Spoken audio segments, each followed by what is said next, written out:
नाशिकमध्ये मोदींचा road show, पूजा आणि युवा महोत्सवाचं भव्य आयोजन। नाशिकमध्ये युवकांचा जोश, मोदींची हजेरी।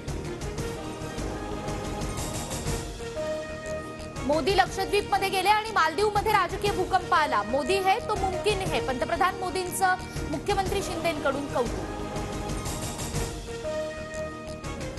पंतप्रधान मोदींकडून नाशिकच्या ऐतिहासिक काळाराम मंदिरात आरती। मोदींकडून मंदिर परिसरात साफसफाई सुद्धा। काळाराम मंदिराला भेट देणारे मोदी देशाचे पहिलेच पंतप्रधान। नाशिकच्या काळाराम मंदिरात मोदींकडून राम नामाचा गजर, टाळ वाजवत मोदी भजनात तल्लीन। नाशिकच्या काळाराम मंदिरात आरती आधी मोदींकडून रामकुंडमध्ये जलपूजन। मोदींनी साधू संतांचीही भेट घेतली। पंतप्रधान मोदींचा नाशिकमध्ये रोड शो, नाशिककरांकडून पंतप्रधानांचं जल्लोषात स्वागत। रोड शो मध्ये मुख्यमंत्री आणि उपमुख्यमंत्र्यांचा सहभाग।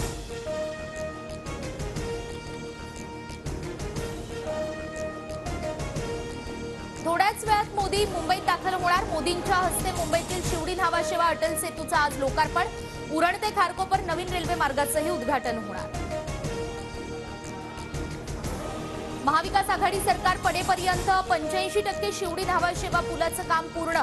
15%च्या कामासाठी 1.5 वर्ष घेऊन व्हीआयपीची वाट बघत उद्घाटन रखडवलं।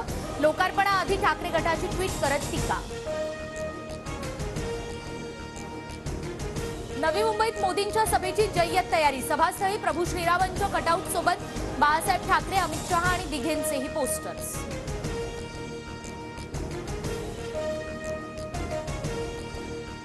अयोध्येमध्ये रामलल्लाच्या प्रतिष्ठापनेपूर्वी मोदी 11 दिवसांचा विशेष धार्मिक विधी करणार।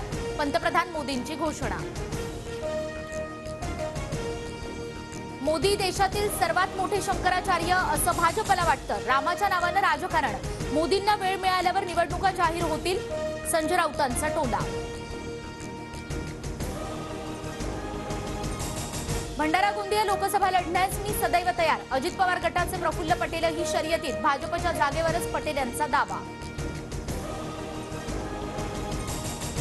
जरांगेंच्या आंदोलनामुळे मुंबईतील सुव्यवस्था बिघडणार असल्यास जबाबदारी शासनाचीच। सामाजिक कार्यकर्ते हेमंत पाटील यांच्या याचिकेवरील सुनावणी दरम्यान हायकोर्टाची टिप्पणी।